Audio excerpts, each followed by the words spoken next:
Merci. Alors, madame.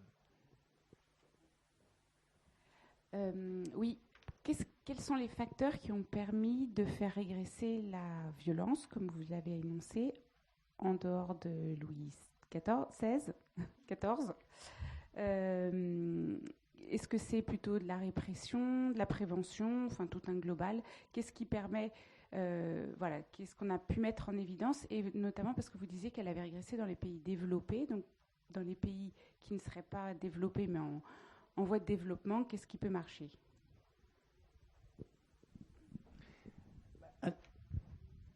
Alors, je commence au niveau macro-social. En tout cas, ce qui est sûr, c'est qu'il y a eu un changement de mentalité. Et ça, c'est extrêmement important. C'est-à-dire qu'il y a eu une sorte de délégitimation de la violence personnelle. Au contraire, la violence de l'État est devenue, en parallèle, plus légitime. Voilà. Donc, un changement de mentalité. Ça, c'est vraiment fondamental. Et puis aussi, surtout à partir de la fin du XIXe siècle, il y a eu d'autres moyens de s'exprimer que par la violence au niveau social. C'est-à-dire qu'avec la Troisième République, vous avez toutes les grandes lois sur la liberté, et puis il y avait d'autres façons que de monter une barricade pour se faire entendre. Le vote a affaibli le fusil. Ça, c'est au niveau macro-social. Après, il y a les religions, tout ce qui est l'État, les religions, donc tout ce qui est structure sociale, qui a diminué la violence intra-groupe, intra-société, pas par rapport aux autres sociétés.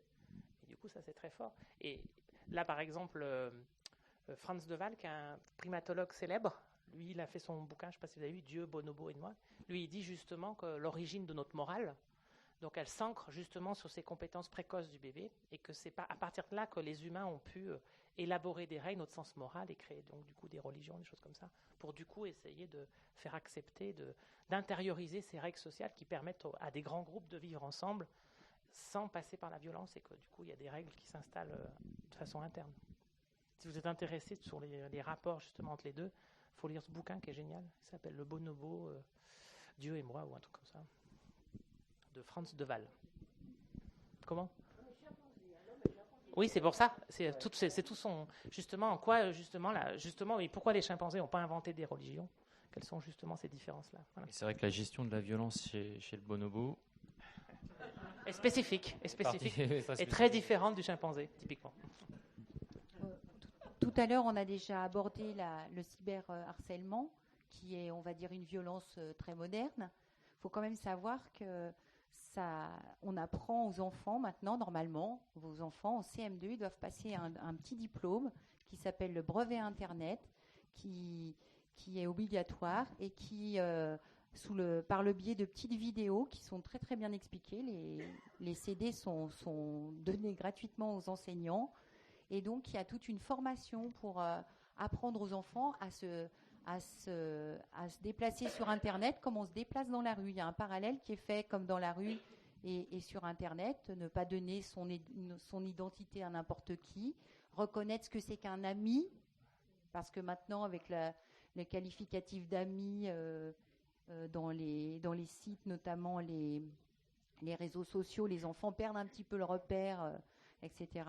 Et donc, il y a toute une formation. On leur apprend à mettre des mots aussi sur ce que c'est que le cyberharcèlement, leur expliquer que c'est pas parce que je suis derrière mon ordinateur, derrière mon pseudo, que je peux dire ce que je veux, qu'on peut retrouver son adresse, qu'il y a des sanctions pénales. Et toute cette formation, elle doit être dispensée normalement en milieu scolaire. Donc, on peut dire qu'il y a une violence nouvelle. Il y a une réaction d'éducation tout à fait nouvelle aussi, mais très rapide finalement. Donc on peut penser que dans les années futures, les enfants qui sont formés auront moins recours à ce type de violence, et en tout cas, on peut penser qu'il y aura moins d'issues aussi radicales que certains suicides qui ont eu lieu dans les premiers temps. Je suis chaque année un petit peu plus étonnée de voir le nombre d'enfants, puisque j'ai des CM2, il y a à peu près la moitié d'entre eux qui sont déjà sur les réseaux sociaux, qui sont normalement interdits aux moins de 14 ans. Simplement, il suffit de changer votre date de naissance et ils savent très bien le faire. De la même façon, pour les jeux vidéo, j'ai fait un petit sondage déjà dans ma classe. Il y a énormément d'enfants qui jouent aux jeux interdits aux moins de 18 ans. Et qui les achète? Les papas, notamment, je suis désolée, c'est souvent des papas, et qui jouent avec leurs enfants, qui ont 10 ans. Donc, ils sont quand même très exposés par le biais de ces écrans.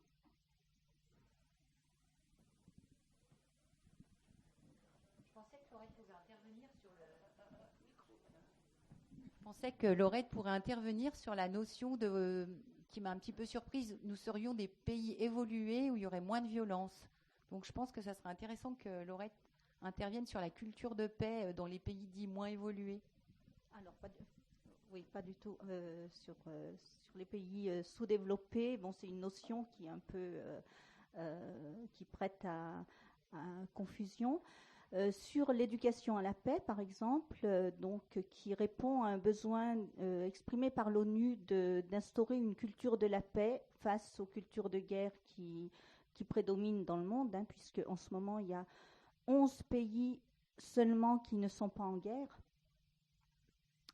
Donc, par exemple, nous, on est en guerre parce qu'on participe à des opérations extérieures ailleurs, mais dans le monde, il y a seulement 11 pays qui n'ont rien à voir avec la guerre en ce moment. Le Chili, le Costa Rica, 2 ou 3 pays africains, le Vietnam, etc. Mais sur l'éducation à la paix, il y a en France, Pascal vous parlait des expériences, des cafés philo qui se font de plus en plus, du dialogue, du travail sur le respect de l'autre et sur la reconnaissance des différences, etc. Mais le travail qui se fait le plus dans le monde, c'est justement en Afrique, par exemple, où l'éducation à la paix, dans les 5 pays d'Afrique de l'Ouest, est devenue un des piliers de l'éducation nationale.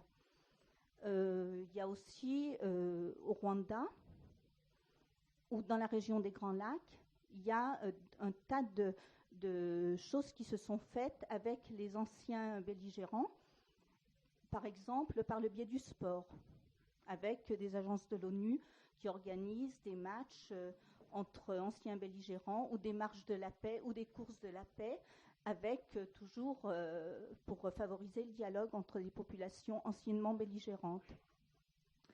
En Belgique, il y a beaucoup de choses qui se font sur l'éducation à la paix. Il y a par exemple une université de la paix à Namur. Au Costa Rica, il y a une université de la paix. Au Brésil, il y a une université de la paix. En Colombie, qu'on décrit toujours comme une société très violente, et ce qui est vrai. Mais il y a un programme d'éducation à la paix de partout, dans les écoles, dans les lycées, dans les associations, avec un très gros travail qui s'est fait notamment ces dernières années contre la guerre avec les FARC, qui a abouti au prix Nobel qu'a eu le président de l'État colombien, et avec vraiment beaucoup de choses. Si on va voir sur Internet, il se passe beaucoup de choses un peu de partout, dans les Balkans, au Niger.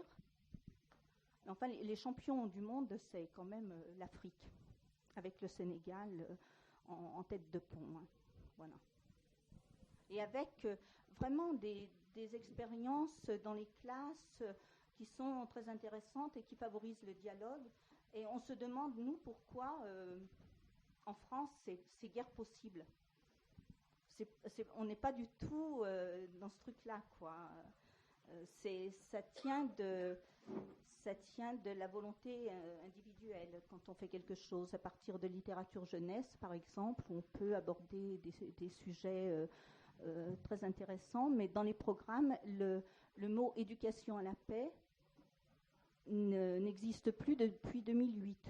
Il a existé un petit peu sous le ministère de Lionel Jospin, avec des choses sur le vivre ensemble et tout ça. À partir de 2008, il y a eu quelque chose qui a été écarté. Parce que l'école, il ne faut pas toujours que ça serve à réfléchir et à raisonner.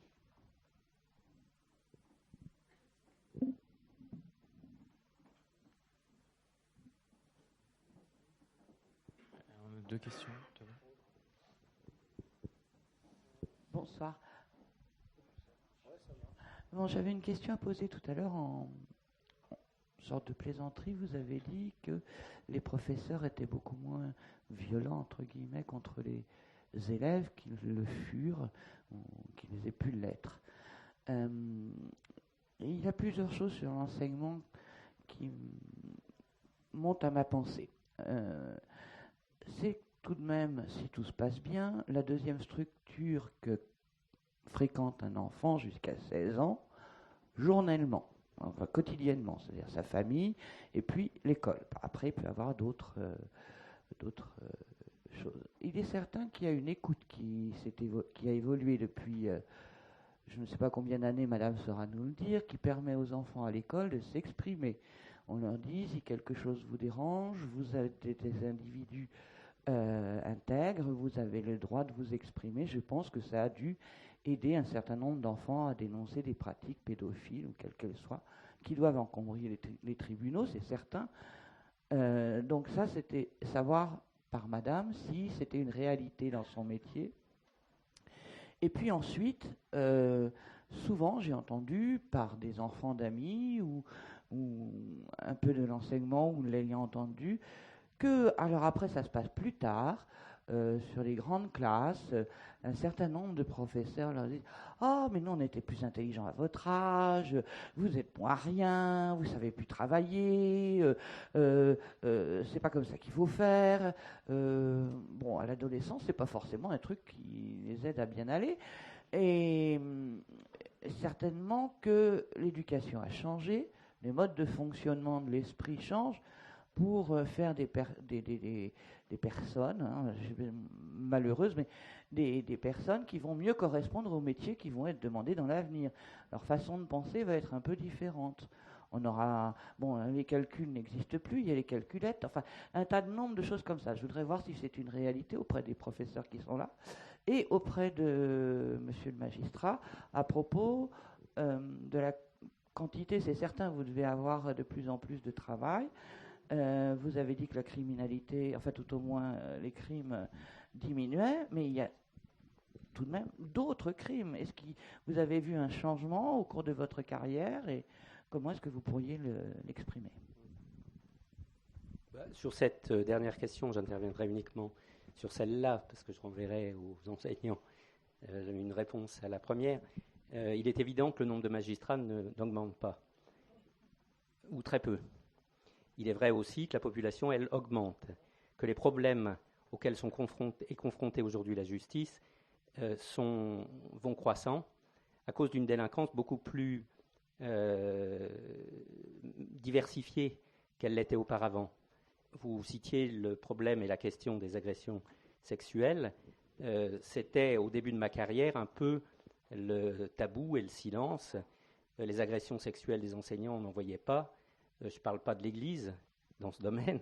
Et on a l'impression qu'aujourd'hui, effectivement, des tas de tabous sont levés. Ce sont toujours des procès difficiles, surtout lorsque, comme j'en parlais tout à l'heure, les délais de prescription s'allongent et qu'on fait passer aujourd'hui à 30 ans le délai de prescription des crimes, alors qu'il était seulement de 10 ans jusque-là. Donc tout cela fait que, effectivement, les tribunaux sont engorgés et que les parquets sont encouragés à mettre en place des alternatives aux poursuites qui valent ce qu'elles valent, mais qui permettent de faire face d'une certaine manière à cette marée montante et qui est effectivement assez infinie. Le taux de réponse des parquets est beaucoup plus important qu'auparavant. Et moi, je voudrais aussi répondre, d'une certaine manière, à cette question de la baisse, entre guillemets, de la délinquance ou une délinquance moins large. C'est une structuration, en fait, de la société autour d'une violence légitime, d'un État central qui est très fort, qui est de plus en plus fort quand même, et qui est sommé aujourd'hui de répondre à des tas de débats qui sont menés devant lui par des groupes sociaux qui revendiquent de plus en plus. Moi, je parle par exemple des femmes, le rôle des femmes, la structuration des mouvements féministes contre un certain nombre d'abus qui étaient commis à leur encontre, a fait éclore à l'évidence des tas de nouvelles infractions, le harcèlement sexuel, les agressions sexuelles, une meilleure définition d'ailleurs de ces crimes et des poursuites beaucoup plus importantes, parce que ce qui était auparavant en main courante, c'est-à-dire enregistré par les commissariats, est devenu aujourd'hui une vraie politique publique. Je pense aux violences volontaires entre conjoints, par exemple. Avant, on en parlait très peu. Aujourd'hui, il y en a énormément. On a vu le mouvement qui s'est agrégé autour de la situation de Madame Sauvage et de la définition de la légitime défense qui pourrait s'en être trouvée modifiée.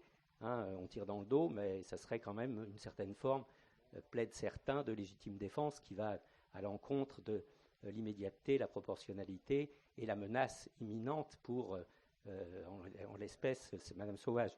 Donc tout cela, effectivement, pose beaucoup de problèmes à une justice qui reste débordée et qui répond de façon insatisfaisante, certainement, à une demande qui est de plus en plus vaste, de groupes sociaux de mieux en mieux constitués. On parlait des victimes, mais c'est vrai que les victimes, aujourd'hui, se structurent et savent le faire pour faire entendre leur voix devant les tribunaux. Hélas, peut-être trop par la voie pénale. On peut espérer que aussi, je pense à la responsabilité médicale, c'est une autre forme de violence aussi, mais on peut espérer que cette voie vers la civilisation de la procédure aille aussi vers une société davantage de dialogue, davantage de débat, pour éviter effectivement cette violence parfois un peu aveugle qu'est la violence institutionnelle, la violence des comparutions immédiates, celle dont je parlais tout à l'heure, ou celle de la prison à tout prix, celle qui est pourtant celle qu'on connaît aujourd'hui, avec un taux d'incarcération qui va croissant, avec peut-être la pire des réponses à la délinquance et à la violence. Moi, je voulais juste réagir sur le côté, le niveau baisse, tout ça. Vous avez dit au fur et à mesure les profs. Est-ce que les profs ont le sentiment que le niveau baisse? Vous avez dit ça à un moment donné. Voilà. Alors, juste pour vous dire, déjà sous Platon ou Socrate, il disait que le niveau baissait. D'accord. Voilà. Et par ailleurs, donc du coup, il faut bien penser, par exemple, alors là, il y a des vraies recherches qui ont été menées et qu'on comparé dans le monde entier. Ils ont fait 40 pays et ils ont comparé les résultats de jeunes au moment de l'armée où tout le monde est testé, quelle que soit sa classe d'âge, tous les 18 ans, quelle que soit sa classe sociale et son diplôme. Et là, depuis les années 50 jusqu'aux années 2000, on a pris, alors ils faisaient passer des tests dits de QI, des tests de raisonnement, on a pris 20 points, 15 à 20 points dans tous les pays. Donc il y a une augmentation des capacités de raisonnement. Donc la population qui arrive à 18 ans, il y a 10-15 ans, avait un meilleur niveau de raisonnement logique que ceux d'il y a 50 ans. Alors il y a plusieurs facteurs, c'était scolarisation, nutrition, on prend mieux soin de nos enfants, on s'en occupe mieux, parce qu'après la guerre, les gens ils ont été hyper maltraités, donc ils étaient dans un état moins bon. Voilà. Là actuellement, il y a quelques recherches qui montrent que ça baisse depuis 2000 sur 2 ou 3 pays, et là c'est probablement dû à la pollution de notre environnement, et il y a tout un tas de perturbateurs endocriniens qui affectent les compétences cognitives, avec autisme et tout un tas, qui fait qu'il y a une explosion en ce moment de tout un tas de pathologies. Du coup, ça fait baisser les QI. Donc là, en ce moment, c'est en train de baisser dans nos pays riches. Du coup, voilà. Donc, alors, il y a tout un tas de problèmes et du coup, il y a un ouvrage qui est sorti de Badenex là, qui raconte justement actuellement, nos pays riches, on est en train de baisser. Là. Voilà. Je ne parle pas de l'orthographe ou des choses comme ça, parce que sur certains domaines, ça bouge et tout ça, les mêmes dictées, ça vous avez entendu dans la presse. Voilà. D'autant que l'évaluation est très complexe. Enfin, si on veut évaluer, oui, bien sûr, mais précisément, si on fait passer les mêmes tests à des gens dans des conditions extrêmement différentes, est-ce qu'ils ont la même valeur? Est-ce que je veux dire, enfin, si on fait passer, par exemple, le brevet d'il y a 50 ans... Attention, oui, pour l'orthographe, tu parles. Non, mais pour tout. Non, les autres tests, c'était des tests, vous savez, à l'armée, toutes les populations, ils passaient les mêmes tests psychotechniques. Donc, c'est normalement des tests qui sont très indépendants du niveau culturel, donc il n'y a pas de langage. C'est des raisonnements. Voilà, alors du coup, ils ont fait d'autres pays aussi, les filles. Maintenant, ils passent les filles et les garçons, puisqu'il y a les journées d'appel. Et ils ont fait ça dans 43 pays. Dans le monde entier, il y a ça. Alors, sauf à un moment, sous les pays communistes, ils ne donnaient pas les chiffres. Mais globalement, ça s'appelle l'effet Flynn. Donc, il y a 15 à 20 points que les gens ont pris, parce que ça veut dire que notre population était mieux traitée. Alors, c'est vrai que le niveau monte. Ça, effectivement, on le mesure bien. Puis en même temps, c'est vrai que le niveau descend dans des classes pour une raison toute bête. C'est qu'en 1950, vous aviez 5% d'une classe d'âge qui passait le bac. Et aujourd'hui, 5% d'une classe d'âge qui passait le bac. Et aujourd'hui, vous avez 70% d'une classe d'âge qui passe le bac. Et donc, forcément, ces gens qui sont dans les classes n'ont pas le même niveau que les 5% qui étaient en 1950. Voilà. C'est-à-dire que globalement, le niveau monte, et en même temps, c'est clair que les exigences dans la classe, voilà, 5%, c'est 3 élèves. Enfin, voilà, on prendrait les 3 meilleurs élèves de chaque classe pour en faire une, quoi. Le niveau serait autrement. Ça fait rêver. Pas forcément. Socialement, non. Socialement, non. Je plaisante. Je voulais vous répondre pour l'éducation à la paix et à la culture de paix. On peut dire que quand on regarde les programmes d'instruction civique, il y avait eu un petit retour de la morale, puis ça a été à nouveau oublié. On retrouve à peu près tous les éléments de la culture de paix. Le harcèlement, en ce moment, c'est prôné par notre ministre, etc. Il y a beaucoup de choses qui doivent être enseignées. Après, moi, je l'enseigne dans ma classe, mais je sais très bien que des collègues tout proches de moi, qui pourraient d'ailleurs me demander comment faire, ne le font pas. Notamment agir lorsqu'un enfant est harcelé dans une école. Il y a toujours des enfants harcelés. Dans chaque groupe, il y a un enfant qui est le bouc émissaire. C'est pratiquement une donne de base. Il y a des enseignants qui ne voient pas. Il y a eu des petits spots, on ne va pas dire publicitaires, mais pour dénoncer, qui montraient ça. Il y avait un petit garçon qui se faisait canarder avec des bouts de papier, là. Bon, mais c'est vrai que c'est très peu enseigné et je ne sais pas si actuellement, dans la formation, ils en parlent seulement. En tout cas, on ne reçoit pas de formation en ce sens. Il y a des choses en ligne, beaucoup de choses, mais c'est à la libre appréciation des maîtres, malheureusement.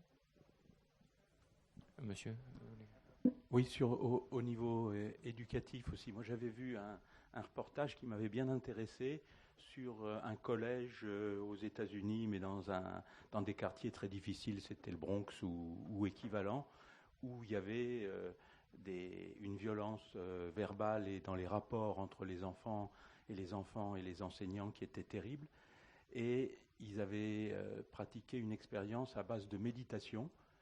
Et visiblement, ça avait donné des résultats extrêmement intéressants. Et je voulais savoir si vous aviez connaissance de mêmes pratiques au niveau local. Oui, c'est très à la mode en ce moment. Méditation laïque, comme on dit, méditation en pleine conscience. Nous, on développe ça au Vietnam, en Suisse, dans certains. Donc, c'est très à la mode. Parce que du coup, c'est des petites séquences qui sont proposées tous les matins dans des classes. Tout ça. Donc, il y a quelques recherches qui montrent les effets positifs, mais c'est le truc que tout le monde fait actuellement. Et donc, c'est plutôt sur l'effet comment réguler son attention, et du coup, à focaliser ses ressources attentionnelles, et du coup, derrière, être plus disponible pour apprendre, des choses comme ça. C'est très en lien avec tout un tas de programmes qu'on développe sur tout ce qui est compétences émotionnelles, méditation. C'est le truc qui est actuellement partout, là. Voilà, qui se développe massivement, des petits trainings dans les écoles, parce que les maîtres se plaignent de deux choses, c'est le manque d'attention de leurs élèves et tout ce qui est problème d'interaction sociale, donc tout ce qui est comportement, interaction. Donc du coup, à côté de tous les apprentissages classiques, mais dans le comportement. Voilà. Donc il y a tout un tas de programmes qui se développent de par le monde.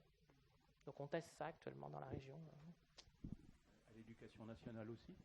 On médite tout le temps, nous. Alors, il y a toujours, c'est toujours à l'état d'expérience individuelle dans l'éducation nationale. Je ne sais pas la méditation, non, je n'ai jamais entendu parler de méditation. Ça se fait, mais à titre, sur des petites structures. Voilà.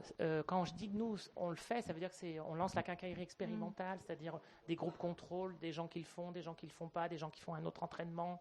On mesure les compétences au début d'année, fin d'année, on fait intervenir. Enfin, il y a toute une procédure expérimentale très forte, mais il y a tout un tas d'enseignants, éducation nationale, publics et privés, qui expérimentent massivement partout. C'est hyper à la mode, parce qu'ils ont tous besoin sur comment focaliser l'attention de leurs élèves.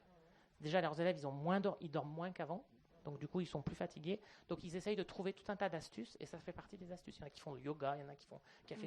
Mais les enseignants expérimentent tout un tas de choses de partout, ça c'est sûr. Mais un grand programme financé par l'éducation nationale qui mesurait l'effet de la méditation, non, ça ne se fait pas. Non. Voilà. Pas encore. Ça viendra peut-être. Tout à l'heure, vous parliez de la violence à l'école. À propos, alors il faut distinguer les petits, on va dire les petits jusqu'au CM2, parce que l'adulte est toujours présent avec les enfants de primaire, encore plus en maternelle. Il y a toujours quelqu'un dans la cour qui est là pour intervenir.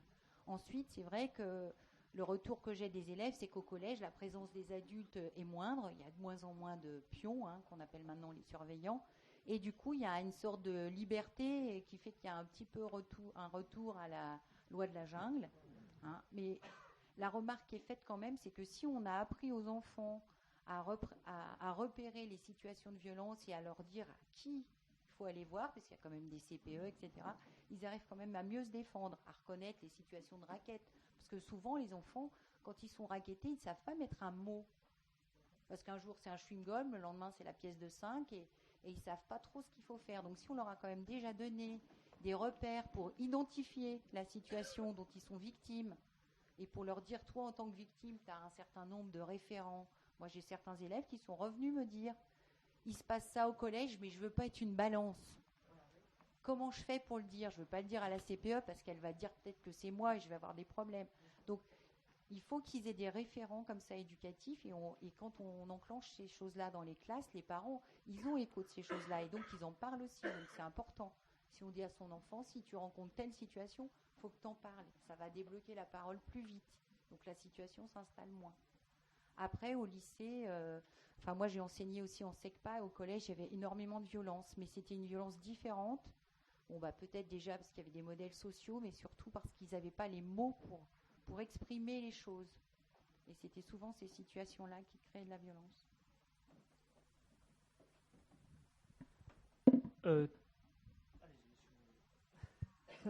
Ça marche là? Oui. Moi, j'avais une question qui n'est pas tout à fait d'actualité là, mais je m'intéresse un peu à la violence qui est faite aux femmes.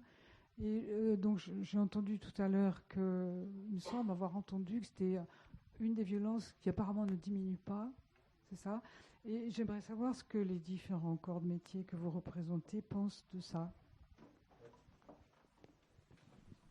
Alors, moi, je peux faire un constat là-dessus. Tous les ans, vous avez 20 000 femmes qui se pointent dans un commissariat ou dans une gendarmerie pour dire qu'ils ont subi des violences sexuelles. Et sur ces 20 000 femmes, il y en a 12 000 qui portent plainte. C'est-à-dire qu'il y en a déjà 8 000, soit qui partent sans rien, soit qui déposent une main courante. Ah oui. Alors, ceci étant dit, moi, je ne sais pas pourquoi, mais le fait est que c'est ça. Moi, certaines femmes m'ont raconté avoir été, avoir passé toutes ces choses avec la police, comme presque aussi dur pour elles que d'avoir été violentées. Il y a sûrement quelque chose comme ça à améliorer aussi pour que les femmes puissent porter plainte. Et encore que ça a fait beaucoup de progrès. Alors, paraît-il que ça dépend beaucoup des départements, des commissariats, de la formation des policiers. Enfin, bon, je ne connais pas. Par contre, quand l'INSEE fait des enquêtes, donc ils font leurs enquêtes sur 15 000 ménages, et donc, comme je vous les ai dit, ils choisissent ils tirent au hasard quelqu'un de plus de 14 ans dans le ménage. Et donc, ils leur font leur enquête. Et quand les personnes ont plus de 18 ans, ils ont un autre questionnaire sur les violences sexuelles. C'est-à-dire, ils ne donnent pas le questionnaire aux mineurs parce qu'il faudra avoir l'autorisation des parents. Or, les violences sexuelles peuvent venir des parents. Donc, ils n'interrogent que les personnes de plus de 18 ans.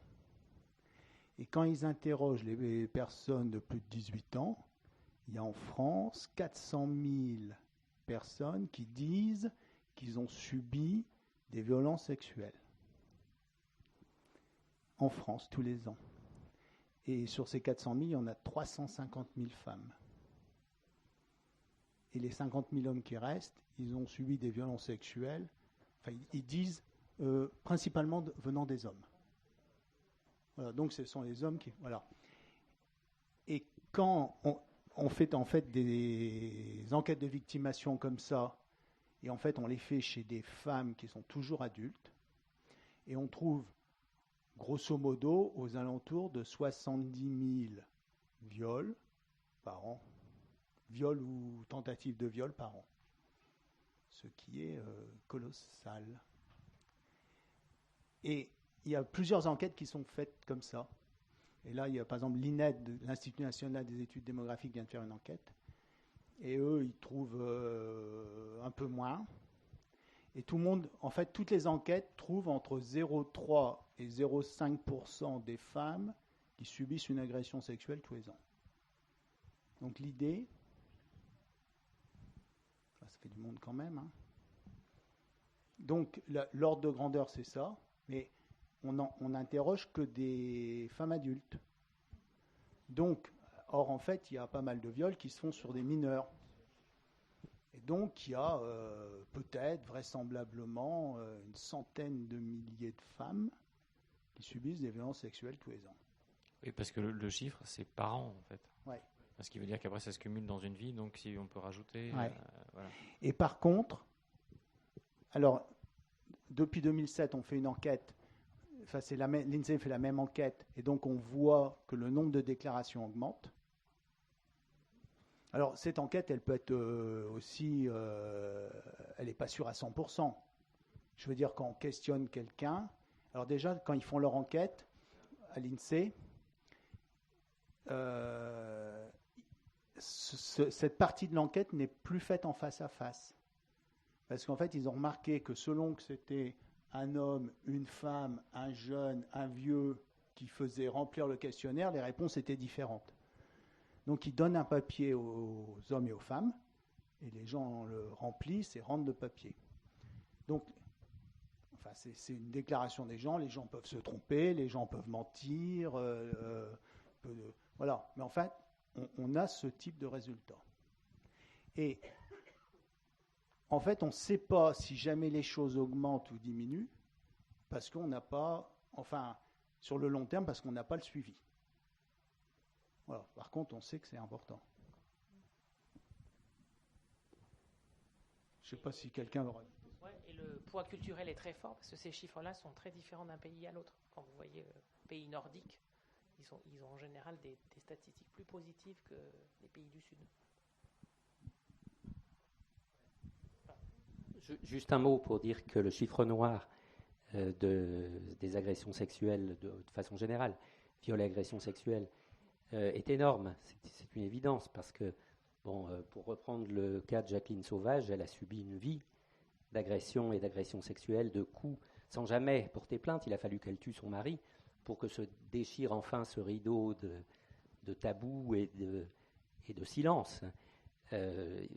Des femmes en grand nombre vivent encore dans une condition de dépendance par rapport à un homme qui est un proche, qui est souvent leur conjoint, leur concubin ou quelqu'un de leur famille ou quelqu'un de très proche. Et déposer plainte dans ces conditions, c'est un parcours de combattant.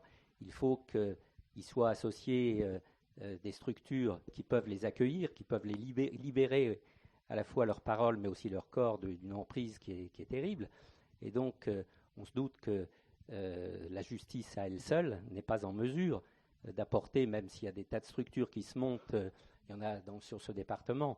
Vous connaissez sans doute l'Oiseau Bleu à Albertville, qui a accueilli pendant des décennies des femmes de la France entière qui étaient en situation d'avoir porté plainte pour des sévices sexuels parfois très graves ou des violences parfois très graves. Ces structures manquent à l'évidence et donc il faut pouvoir, pour libérer sa parole, pouvoir se libérer soi-même de l'emprise de l'agresseur, ce qui est chose extrêmement difficile. Encore plus vrai pour les mineurs.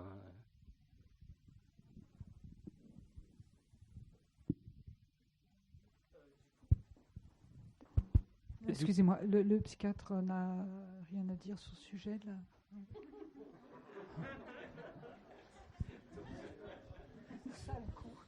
Ça étonne tout le monde que j'ai rien à dire. Non, mais là, j'écoute la réponse des autres intervenants. Moi, ce que je peux dire, j'y pensais. Merci. Une chose, c'est qu'en expertise, on est, instruit de la fréquence de la découverte, comme ça, par hasard, dans des prises en charge individuelles. Il y a relativement peu de patientes ou de patients qui venaient pour parler de quelque chose de cet ordre-là. Puis on s'est aperçu justement avec l'inflation des plaintes, la médiatisation, la révélation, qu'il n'était pas tabou de poser la question.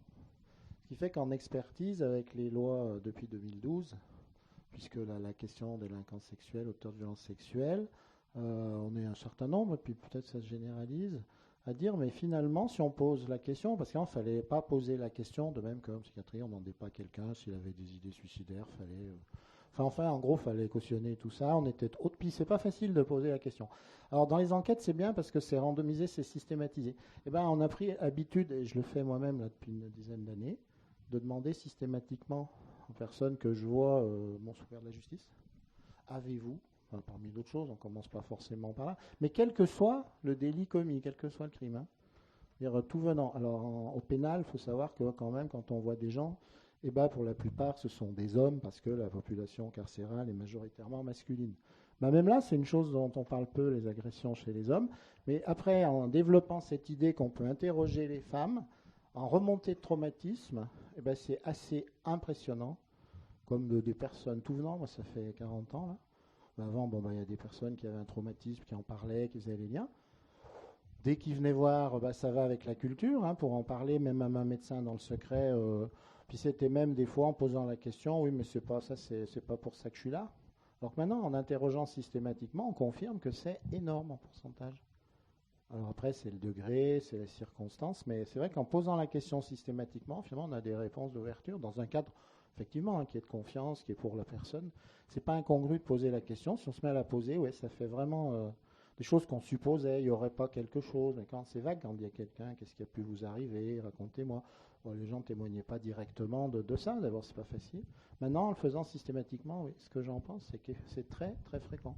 Après, je confirme ce que disent les chiffres, c'est que l'idée, la pédophilie, tout ça, il ne faut pas accepter des bonbons dans la rue si tu ne connais pas.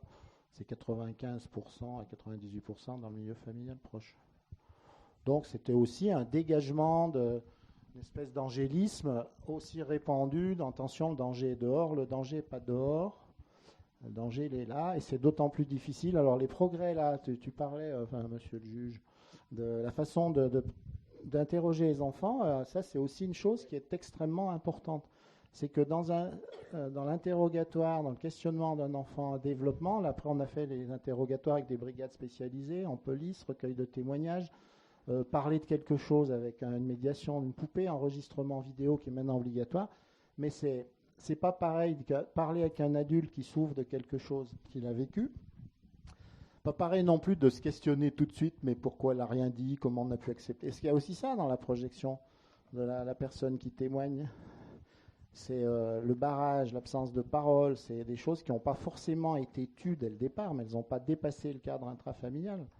Et ce qui bloque, alors ce que j'en pense, c'est qu'à tous les niveaux du traumatisme, il y a la chose qui s'est passée, ce qu'en a fait le sujet, ce qu'il a rencontré comme réaction, parce que quand on parle des plaintes ou des dépôts de main courante dans les commissariats, alors ça c'est tout à fait évident, je ne donnerai pas, mais sur la région, en fonction de la brigade, de l'endroit, la gendarmerie ou la police où la personne s'est adressée, il y a des différences dans l'accueil de la parole d'une personne qui vient se plaindre.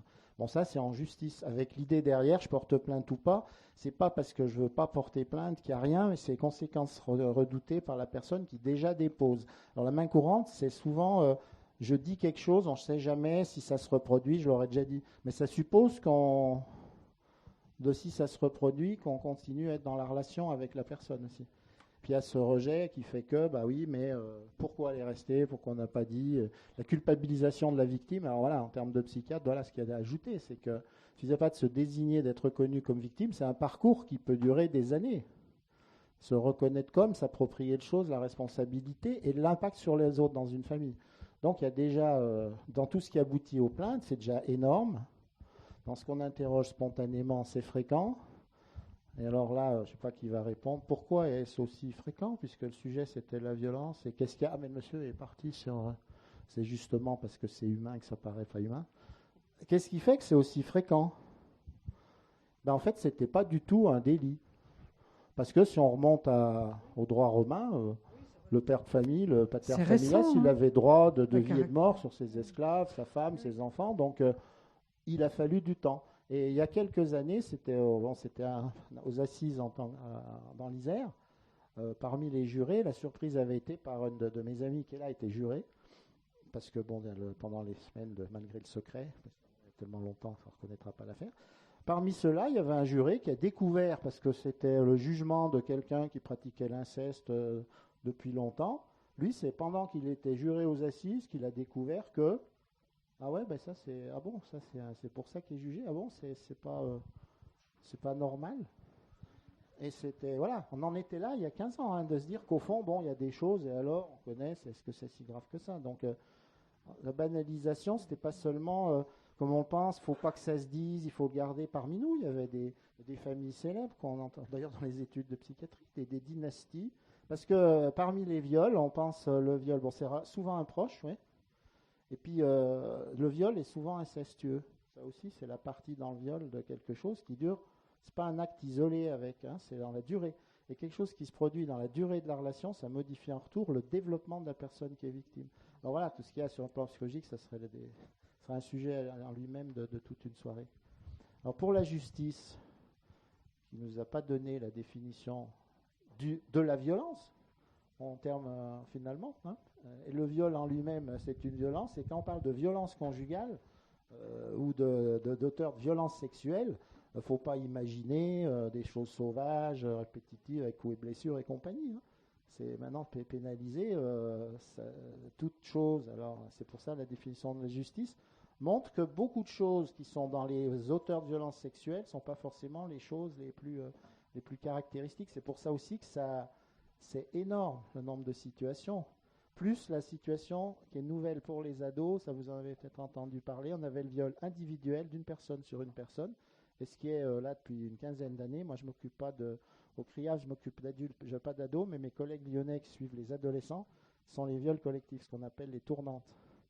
Alors là, avec un étonnement total dans l'interrogatoire des jeunes et de la famille, c'est-à-dire que là on parlait de la déshumanisation, de l'absence de conscience de la chose, ou sur des groupes, à 5 ou 6, à peu près un tiers pour lesquels, était là. C'est comme, c'est un jeu, c'est un loisir. Il n'y a pas la notion de... Et même des fois, les parents qui sont interpellés sur ce qui s'est passé, au fond, c'est des jeunes, quoi. Donc, on découvre des trucs, comment on le situe, est-ce que c'est grave, pas grave. Voilà, il y a tout ça. Alors, on a beaucoup plus de lisibilité de tout ce qui se passe, mais là on parle de chiffres établis sur des choses déjà caractéristiques. Mais alors si on va dans l'ensemble de ce qui se passe dans les relations interhumaines qui peuvent s'appeler violence sans coup et violence sexuelle, notamment dans l'intraconjugal, ce qui est assez nouveau, c'est qu'on est considéré qu'il peut y avoir la relation sexuelle imposée dans un couple, alors qu'alors dans le couple, il n'y avait pas de viol à l'intérieur du couple. Il y avait viol à l'époque, enfin tu peux voir dans les viols à l'époque, s'il y avait menaces, coups, blessures, ça c'était différent, mais la relation sexuelle non consentie, il n'y avait pas à être consenti.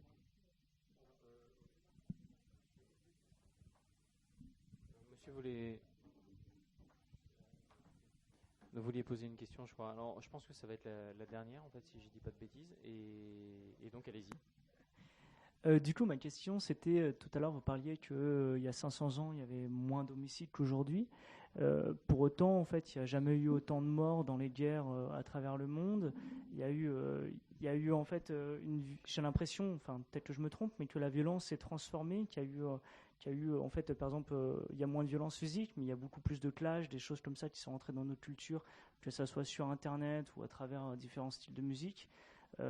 Est-ce qu'il n'y a pas quelque chose en fait comme une violence nécessaire, c'est-à-dire une violence en fait qui, peu importe en fait tout ce qu'on voudrait faire, l'éducation, tout un tas de choses, est-ce qu'il n'y a pas quelque chose d'archaïque en fait dans la violence qui va structurer en fait notre société?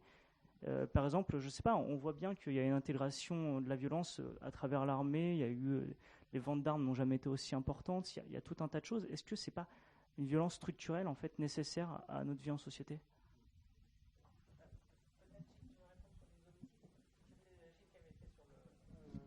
Sur l'histoire de 500 ans, ils ne comprenaient pas les guerres, j'imagine. Là, ils parlaient des homicides. Simplement sur les guerres. Et je vous rappelle qu'il y a 100 ans, on était en pleine guerre de 14, et 1916, bataille de Verdun, 700 000 morts. Donc nous sommes dans une société idyllique.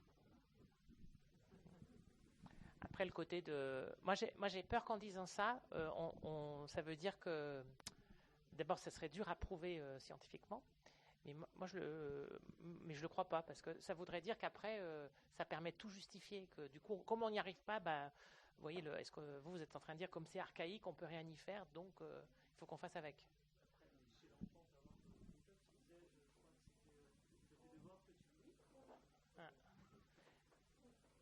Je crois que c'est Winnicott qui disait que je te dévore, que tu le veuilles ou non, parce que je t'aime.